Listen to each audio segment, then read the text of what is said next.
Middle east में जारी तनाव के बीच अब कूटनीति तेज होती नजर आ रही है, लेकिन इस पूरे घटनाक्रम में एक बार फिर पाकिस्तान का नाम सामने आया है। और सबसे बड़ा सवाल ये खड़ा कर रहा है कि जिस पाकिस्तान की अपनी हालत आर्थिक और राजनीतिक रूप से डगमगाई हुई है, वही अब दुनिया के बड़े संकटों में खुद को बिचौलियों के तौर पर पेश करने की कोशिश करता नजर आ रहा है। नमस्कार, मैं हूं अंजलि राठौर और आप देख रहे हैं न्यूज़ 18 का डिजिटल प्लेटफॉर्म। दरअसल अमेरिका के राष्ट्रपति डोनाल्ड ट्रंप ने ये साफ कर दिया है कि ईरान के साथ शांति समझौता अब ज्यादा दूर नहीं है। ट्रंप ने यहां तक कह दिया कि अगर इस्लामाबाद में डील साइन होती है तो वो खुद पाकिस्तान जाने के लिए तैयार हैं। ट्रंप का ये बयान ऐसे वक्त में सामने आया है जब अमेरिका और ईरान के बीच दूसरे दौर की बातचीत की तैयारी चल रही है। व्हाइट हाउस से रवाना होते हुए ट्रंप ने कहा कि बातचीत बहुत अच्छे तरीके से आगे बढ़ रही है और ईरान लगभग सभी अहम मुद्दों पर सहमत हो चुका है। उनका सबसे बड़ा फोकस ईरान के परमाणु कार्यक्रम को खत्म करना है।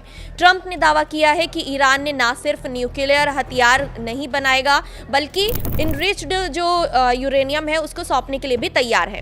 हालांकि इस दावे की अभी कोई पुष्टि सामने नहीं आई है, लेकिन इस पूरी कहानी में सबसे बड़ी चौंकाने वाली बात यह है कि इसमें पाकिस्तान की भूमिका है।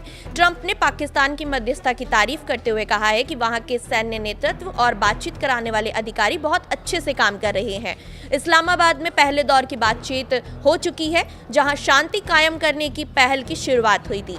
हालांकि वह बातचीत किसी ठोस नतीजे पर नहीं पहुंच सकी और दोनों पक्षों ने अपने अपने दावे किए थे।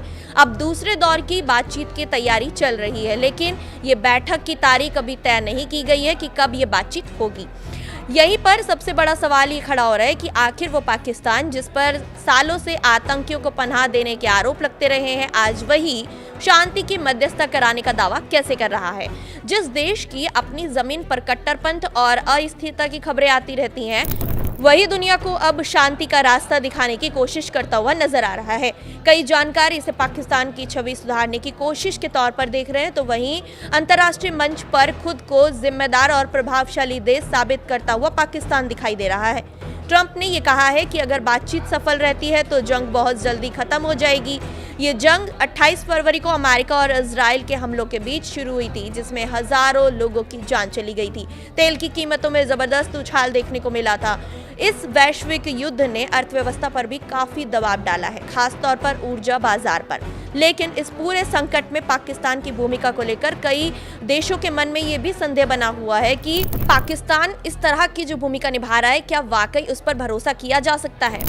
इस बीच ट्रंप ने इजराइल और लेबनान के बीच हुए सीजफायर को बड़ी सफलता बताया। उन्होंने कहा है कि ये कदम पूरे क्षेत्र में शांति बहाल करने की दिशा में मदद करेगा।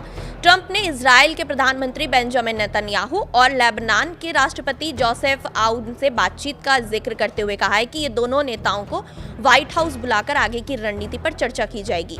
हालांकि जमीनी हालात अभी भी पूरी तरह से सामान्य नहीं हुए हैं। लेबनान में हिजबुल्ला और इजराइल के बीच तनाव बना हुआ है। सीजफायर उल्लंघन की खबरें भी लगातार सामने आ रही हैं।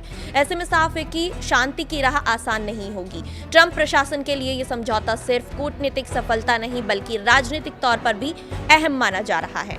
अमेरिका में मिड टर्म का चुनाव नजदीक आ रहा है और ईरान के साथ चल रही जंग ट्रंप की लोकप्रियता को प्रभावित कर रही है। अगर ये युद्ध खत्म नहीं होता है तो इसका सीधा प्रभाव अमेरिका की घरेलू राजनीति पर पड़ सकता है। इसके नतीजे वहां के मिड टर्म में होने वाले चुनाव पर दिख सकते हैं। लेकिन इस बीच जो पाकिस्तान को लेकर सवाल खड़े हो रहे हैं वो कि एक तरफ आर्थिक संकट से जूझ रहा पाकिस्तान विदेशी कर्ज के बोझ तले दबा हुआ है, दूसरी तरफ पाकिस्तान खुद को अंतर्राष्ट्रीय संकट में मध्यस्थ के रूप में पेश करने की कोशिश कर रहा है।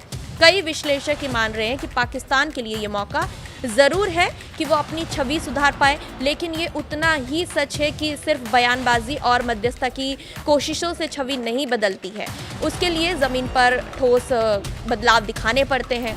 मध्य पूर्व जैसे संवेदनशील क्षेत्रों में शांति कायम करना आसान नहीं है और ऐसे में पाकिस्तान की भूमिका को लेकर भी दुनिया की नजरें इस बात पर टिकी हुई हैं कि क्या वो सच में शांति का रास्ता आसान करेगा या फिर पाकिस्तान की अंतर्राष्ट्रीय मंच पर खुद को अहम दिखाने की एक और कोशिश बनकर रह जाएगी। फिलहाल हालात बेकाबू नजर आ रहे हैं। बातचीत का दौर जारी है। दुनिया की नजर इस बात पर है कि ये समझौता कब होगा। ये डील सफल होती है तो इसका असर मिडिल ईस्ट तक सीमित नहीं रह जाएगा बल्कि पूरी दुनिया में हो रहे जो प्रभाव हैं उन पर भी दिखाई देगा।